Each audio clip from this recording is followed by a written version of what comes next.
Dear students, today we will discuss very first and very important topic of Indo-Islamic culture. This topic is Islamic belief. इसके दो part हैं या दो इसके important component हैं, एक है अकायद और एक है इबादात. ये दोनों ही प्लूरल हैं. किस किस के प्लूरल हैं? अकायद प्लूरल है, इट इज प्लूरल ऑफ अकीदा. ठीक है, अकीदे का प्लूरल है. अकीदे का मतलब क्या है? आस्था. इंग्लिश में हिंदी में क्या बोल सकते हैं? आस्था, या हम बोल सकते हैं विश्वास, या हम इंग्लिश में बोल सकते हैं फेथ. ठीक है, तो फेथ. तो अकायद मीन्स अकीदे. अकीदे हालांकि सही वर्ड नहीं है, लेकिन हम ऐसा कह सकते हैं, हम ऐसा मान सकते हैं. फिर दूसरा वर्ड है इबादात. तो ये इबादत की प्लूरल है. इट इज प्लूरल ऑफ इबादत. और इंग्लिश में क्या हो जाता है? इंग्लिश में हो जाता है वर्शिप. कैसे हम वर्शिप करते हैं, कैसे हम इबादत करते हैं. ठीक है ना. जो पहला कंपोनेंट है दैट इज अकीदा और फेथ. तो सबसे पहले हम जितने भी फेथ हैं वो सब डिस्कस करेंगे, या फेथ के जो कंपोनेंट हैं वो सब डिस्कस करेंगे. सबसे पहला और सबसे इंपॉर्टेंट फेथ है faith in almighty Allah. Okay, it is belief of Islam that Allah is the only one who is almighty, who is creator, nurturer, owner of all things, visible or invisible, material or energy. ठीक है, जो कुछ भी है, नजर आता है या नहीं आता, उसका क्रिएटर, उसका ओनर, उसका नर्चरर, उसका मालिक, हर पहलू से वो सिर्फ और सिर्फ ऑलमाइटी अल्लाह है और यही इबादत के लायक है. This is the first, very first belief और faith as per the Islamic belief. ठीक है, ये सबसे पहली चीज है जिसको हमें पढ़ना और समझना है, इसको याद रखना है. ठीक है, it is one of the most important and very first thing in the Islamic belief. Now the second thing is faith in angels. Angels का मतलब फरिश्ते. क्या होता है? फरिश्ते. ठीक है, फरिश्ते. फरिश्ते या angels, it is the second belief of Islam that these are the heavenly creatures which are beyond our sight as per our ability of our eyes, that these creatures are beyond our sight. हमारी देखने की सलाहियत से परे हैं, हम इनको देख नहीं सकते. these are heavenly creatures. करते क्या हैं फरिश्ते? worship Allah all the times. they worship अल्लाह. कितने हैं ये? कौन है? very large in number. इनको हम डिटेल में आगे पढ़ने वाले हैं. अभी के लिए सिर्फ इनको एक पॉइंट की शक्ल में हम पढ़ रहे हैं, इनको आगे हम अभी डिस्कस करेंगे. ठीक है, about faith in angels and all. Now let us move on to the second and again an important thing that is faith in divine books. Okay, faith in divine books. 4 किताबें ऐसी हैं जो सबसे ज्यादा important हैं as far as your study और your test is concern. At the same time मौजूदा दौर के लिए सबसे इंपॉर्टेंट जो किताब है वो है होली कुरान, कुरान मजीद या कुरान शरीफ के नाम से भी जाना जाता है. हम सब ने इसके बारे में सुना है. It is the important, it is an important book as far as your test is concern. Also इसके ऊपर सवाल पूछे गए हैं कई बार. इसको हम अलग से भी डिस्कस करेंगे. अभी सिर्फ हम एक ब्रीफ इसकी ब्रीफ इंट्रोडक्शन लेंगे. ये चारों किताबें जो यहां बोर्ड पर लिखी हुई हैं, that is holy Quran, then Torah, also termed as तोरेत, इसको तोरेत भी बोला जाता है, जबूर एंड इंजील. ये चारों डिवाइन होली बुक्स हैं जिसका कोई इंसानी या कोई फरिश्ते नुमा राइटर नहीं है. इसको भेजने वाला, इसको लिखने वाला हमारा ऑलमाइटी अल्लाह है, जिसने मुख्तलिफ वक्तों में जैसे ज़रूरत समझी अपने मैसेंजर्स के ज़रिए, अभी मैसेंजर्स की हम बात करेंगे आगे, अपने मैसेंजर्स के ज़रिए आसमान से इसको ज़मीन पर इंसानों के लिए भेजा है, इन चारों किताबों को। क्या बात, इतनी बात क्लियर हो गई? Now let us talk about brief introduction about Holi Quran. Holi Quran is the fourth, okay, मैं ज़रा पेन बदलूंगा। It is the fourth divine book, okay, it is the fourth divine book. और फोर्थ के साथ साथ इसी को हम लास्ट भी बोलेंगे। बात समझ में आई? ये फोर्थ के साथ साथ लास्ट भी है। ये जो बुक्स हैं ये रिवील हुई हैं मैसेंजर्स के ऊपर, रिवील ऑन लास्ट मैसेंजर हजरत मोहम्मद सल्लल्लाहु अलैहि वसल्लम। ठीक है, ये ऐसा लिखा जाता है सल्लल्लाहु अलैहि वसल्लम या पीस बी अपॉन हिम। ये हक है नबी का कि उनके नाम के आगे ये लिखा जाए। क्या है ये? दुआ है, सल्लल्लाहु अलैहि वसल्लम। क्या है ये? दुआ है। तो SAW भी लिख देते हैं, पूरा भी लिख सकते हैं, या पीस बी अपॉन हिम भी लिख सकते हैं इन इंग्लिश। ओके, क्या बात समझ में आ गई?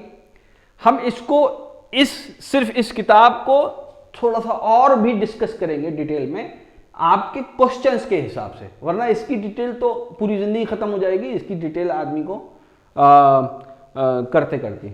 ठीक है, लास्ट डिवाइन बुक है। आफ्टर दैट तोरा, जो तौरात जो किताब है, ये बेसिकली फर्स्ट हेवनली बुक है।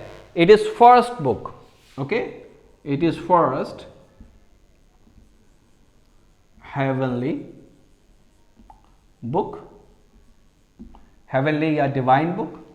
ये किस मैसेंजर के ऊपर रिवील हुई? It is reveal on Hazrat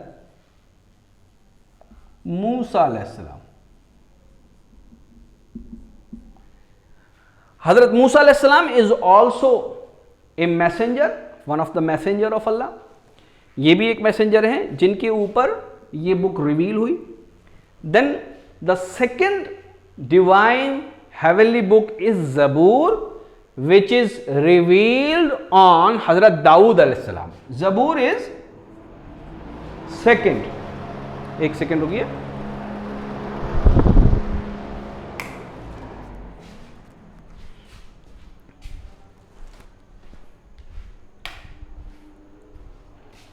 Zabur is second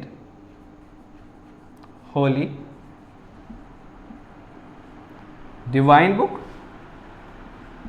ठीक, ये दूसरी किताब है, किसके ऊपर रिवील हुई है? हजरत, ऊपर यहां लिख दे रहा हूं, revealed on Hazrat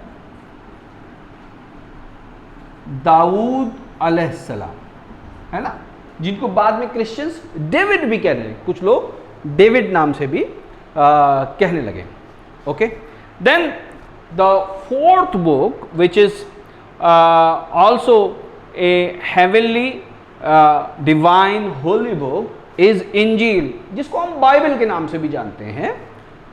it is second book, then it is third holy divine book, and it is revealed on हजरत ईसा अलैहिस्सलाम, है ना। इनको मानने वाले क्रिश्चियंस कहलाते हैं, दाऊद अलैहिस्सलाम को मानने वाले दाऊदी कहलाते हैं, तोरा या तौरात को पढ़ने वाले या हजरत मूसा अलैहिस्सलाम को मानने वाले यहूदी कहलाते हैं। जो लास्ट बुक है होली कुरान, उसको मानने वाले लोग मुसलमान कहलाते हैं। ओके, ये एक मैंने आपको एक ब्रीफ बात बताई। आगे हम पढ़ेंगे और जो फेथ हैं और जो इबादत हैं, मैं उसके लिए कैमरे को टर्न कर देता हूं।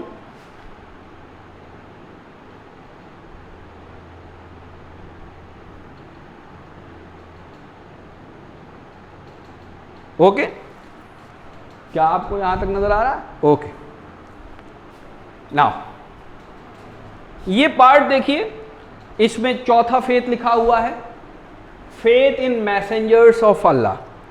सो फॉर द डेवलपमेंट और for the purpose of giving instructions, Allah ताला ने नबियों के सिलसिले को या मैसेंजर्स के सिलसिले को, जिनका सही लफ्जी तर्जुमा पैगंबर है, पैगाम ले जाने वाला। किसका पैगाम? अल्लाह का पैगाम।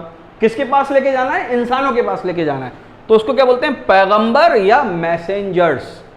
तो अल्लाह ने टाइमली अलग अलग वक्तों में अलग अलग जगह पर मैसेंजर्स के सिलसिले को शुरू किया, यहाँ तक कि इस दुनिया में आने वाले पहले इंसान को ही मैसेंजर बनाया, जिनको हम सब जानते हैं, हजरत आदम अलैहिस्सलाम। तो फर्स्ट मैसेंजर कौन थे? फर्स्ट मैसेंजर वाज हजरत आदम अलैहिस्सलाम। He is the first messenger. हजरत आदम हम बोलते हैं, क्रिश्चियंस एडम भी बोलने लगे, है ना? तो एडम जैसे है ना, एडम भी बोलने लगे। तो हजरत आदम अलैहिस्सलाम, he was the first messenger. हजरत आदम अलैहिस्सलाम से लेकर और आखिरी नबी तक, आखिरी मैसेंजर तक कमोबेश 1,24,000 मैसेंजर्स आए हैं। 1,24,000 messengers approximately deployed by Allah on this earth, दुनिया में भेजे गए हैं। सबसे जो लास्ट मैसेंजर हैं, लास्ट मैसेंजर वो कौन है? वो है हजरत मोहम्मद सल्लल्लाहु अलैहि वसल्लम। ठीक है, मैंने यहां भी लिखा है, आप देखेंगे हजरत मोहम्मद सल्लल्लाहु अलैहि वसल्लम। ठीक है, he is the last messenger, जो कि इंसानियत को जहन्नुम से बचाने के लिए अल्लाह ताला ने इस दुनिया के अंदर भेजे। Now in last messenger, first messenger, along with there are 4 messengers and few more messengers, हम डिस्कस करने वाले हैं ब्रीफ के अंदर आगे चलकर। ठीक है, अभी तो हम पॉइंट की शक्ल में पढ़ रहे हैं। Now the 5th point of faith is faith in destiny. Faith in destiny, ठीक है। फेथ इन डेस्टिनी का मतलब उर्दू में क्या बोलेंगे? यहां पर बोलेंगे तकदीर, यानी तकदीर। ठीक है, तकदीर पर भी ईमान होता है मुसलमान का, है ना। ये एक इस्लामिक बिलीफ है कि हम तकदीर पर भी ईमान रखते हैं। तकदीर का मतलब होता है अच्छी और बुरी चीज़ जो इंसान के साथ होती है, बुरी हमें लगती है, लेकिन वो डेस्टिनी का हिस्सा होती है। इट इज़ तकदीर, ये ईमान की बात है। Then the 6th one is faith in life hereafter. Faith in life यानी इस बात में फेथ होना कि जिंदगी है हियर आफ्टर, यहाँ के बाद, यानी दुनिया के बाद भी, यानी मर जाने के बाद भी एक जिंदगी है। इसको उर्दू में बोलते हैं आखिरत। क्या बोलते हैं? आखिरत। ठीक है, आप लोगों को दिख रहा है या नहीं ये देख लेता हूं मैं। जो मैं लिख रहा हूं ये दिख भी रहा है या नहीं, है ना? हाँ, दिख रहा है, बहुत। इसको क्या बोलते हैं? आखिरत। Then the 7th one is faith in recreation. Recreation आखिरत का ही बेसिकली एक और कह सकते हैं आपके एक्सटेंडेड फॉर्म है। रिक्रिएशन मतलब आखिरत में जब आदमी पहुंचेगा तो रिक्रिएट कर चुका होगा अल्लाह उसको। जब आखिरत में पहुंचेगा, जन्नत में या जहन्नुम में जब आदमी जाएगा, तो वो अल्लाह ताला उसको दोबारा वैसा ही बना देंगे जैसा वो था। ठीक है, ये फेथ है और इसको बोलते हैं रिक्रिएशन। और रिक्रिएट करने की अल्लाह ने इसका ऐलान भी किया है कुरान के अंदर कि हम रिक्रिएट करेंगे, और उसको इस तरीके से किया कि हम जो उंगली के पोरे हैं वो भी हम वैसे ही बना देंगे जैसे थे, है ना। तो इसके ऊपर बड़ी डिटेल है, बहुत बात की जा सकती है, लेकिन हम उतना ही अभी करना चाहते हैं जो टेस्ट लिए। ज़रूरी है। Then the second point of our this Islamic belief is इबादत और worship. It is plural of इबादत। जब भी हम इबादत की बात करते हैं तो हम करते हैं 5 पिलर्स ऑफ इस्लाम की बात। 5 पिलर, 5 सुतून। 5 पिलर्स का मतलब जैसे पिलर्स के ऊपर मकान खड़ा होता है या पिलर्स के ऊपर आपके पिंडाल या खेमा खड़ा होता है, तो 5 पिलर्स, उसी की तरह इस्लाम भी बेसिकली एक खेमे के मानंद है जो कि पिलर्स के ऊपर खड़ा होता है। ठीक है। इसका सबसे इंपॉर्टेंट जो पिलर है वो है कलिमाए तौहीद, यानी तौहीद की गवाही देना, है ना। अल्लाह हमारा माबूद है, अल्लाह इबादत के लायक है, इस बात की गवाही देना, इस बात का दिल से और ज़ुबान से इकरार करना। कलमा तौहीद क्या है हम सब जानते हैं, ला इलाहा इल्लल्लाहु मुहम्मदुर रसूलुल्लाह, है ना। 2 हिस्से हैं ला इलाहा। ला का मतलब नहीं, इलाहा इबादत के लायक कौन, अल्लाह के सिवा, अल्लाह के सिवा कोई इबादत के लायक नहीं। ये पहला जुमला हो गया मुहम्मदुर रसूलुल्लाह, और मोहम्मद सल्लल्लाहु अलैहि वसल्लम अल्लाह के रसूल है, खातिमुन नबिय्यीन है, आखिरी रसूल है। ठीक। So this is the very first part of the इबादत। इसके बिना जब तक ये पहला पॉइंट एक्सेप्ट नहीं करेगा आदमी, मुसलमान नहीं बन सकता। आफ्टर दैट जैसे ही मुसलमान बन जाएगा उसके ऊपर ये 4 जिम्मेदारियां आ जाएंगी, depending upon his health and financial condition. पहली जो जिम्मेदारी आएगी वो आएगी नमाज। नमाज हम सब जानते हैं, नमाज हर आकिल और बालिग मर्द और औरत के ऊपर 5 टाइम की नमाज फ़र्ज है ना। 5 टाइम की नमाजों को हम डिस्कस भी करने वाले हैं। पहली नमाज का नाम है फजर, जो कि बेसिकली सुबह सादिक के वक्त पढ़ी जाती है, यानी सूरज निकलने से 1.5 घंटे पहले तक उसका वक्त हो। सूरज निकलने और निकलने से 1.5 घंटे पहले तक करीब करीब इसका वक्त होता है। जो सेकंड नमाज है वो है ज़ोहर। ज़ोहर की नमाज कब पढ़ी जाती है? ज़ोहर की नमाज जब पढ़ी जाती है जब सन बिल्कुल ऊपर होता है ना, मैक्सिमम शाइन होती है सन की। उसके बाद जैसे ही वो नीचे जाना शुरू होता है तो ज़ोहर का टाइम हो जाता है। आफ्टर दैट जो तीसरी नमाज है वो है असर, है ना, असर भी बोलते हैं असर। असर की जो नमाज है वो सूरज डूबने से करीब करीब 1.5 घंटा पहले उसका वक्त हो जाता है और सूरज डूबने तक रहता है। तो असर की नमाज तीसरी हो गई। देन चौथी नमाज है मगरिब की नमाज। मगरिब की नमाज कब पढ़ी जाती है? मगरिब की नमाज जस्ट आफ्टर दी सनसेट, और इसका वक्त करीब करीब 50 मिनट या 1 घंटे तक रहता है। देन उसके बाद ईशा की नमाज। ईशा की नमाज जब रात शुरू हो जाती है, जब आसमान बिल्कुल काला हो जाता है, ठीक, सूरज डूबने के बाद भी आसमान एकदम काला नहीं होता है, थोड़ी थोड़ी शफक रहती है सफ़ेद, उसके बाद एकदम एक काली स्याही सी छा जाती है आसमान के ऊपर थोड़ी देर के लिए, उस वक्त ईशा का वक्त शुरू होता है और मिडनाइट तक रहता है। ओके, तो ये 5 नमाजें हैं। इनके अलावा और भी नमाजें हैं, नमाजों को हम डिस्कस डिटेल में भी करेंगे। देन रोज़ा। रोज़ा इज फास्टिंग। रोज़े को बेसिकली हम क्या बोलते हैं? फास्टिंग। तो it is also an obligation, ये भी एक फ़र्ज चीज़ है, 5 पिलर्स का हिस्सा है। तीसरा रोज़ा, यानी फास्टिंग करना for the whole month of Ramzan. इस्लाम के जो 12 महीने हैं उसमें जो एक महीना है रमज़ान का महीना, उस पूरे महीने में फास्टिंग करना। अगर आप गुड हेल्थ में हैं, अगर डॉक्टर परमिट करता है तो आपको रोज़ा रखना है, ठीक है। Then the fourth one is zakat. Zakat is also an important pillar of Islam. ज़कात का मतलब क्या है कि आपको अपने माल में से जो आपके पास रुपया, पैसा, ज़मीन, जायदाद और दीगर चीज़ें हैं, उसमें से साल में एक बार 2.5% उसमें से खर्च करना है गरीबों के ऊपर। 2.5% माल में से है और तिजारत में से यानी बिजनेस में से और कुछ परसेंटेज हैं। बहरहाल आप ये समझिए कि अपने माल में से गरीबों को कुछ देना है, ठीक है। कितने परसेंट देना है वो परसेंटेज हर चीज़ में अलग है। जैसे आपके पास जानवर हैं तो उसके लिए 10% है, आपके पास सोना है तो उसके लिए 2.5% है, और ये हर किसी के ऊपर फ़र्ज नहीं है। जो अमीर लोग हैं जिनके पास एक पर्टिकुलर अमाउंट है पैसे का या सोने का या चांदी का, उन्हीं के ऊपर फ़र्ज है, और जिनके ऊपर फ़र्ज नहीं है उनको ये देना है।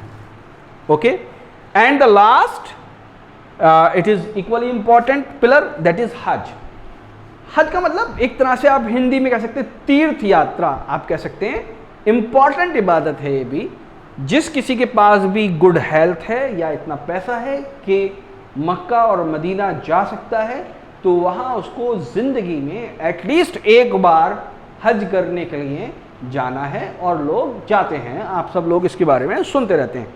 तो ये 5 पिलर्स का हिस्सा है, 5 पिलर हैं ये।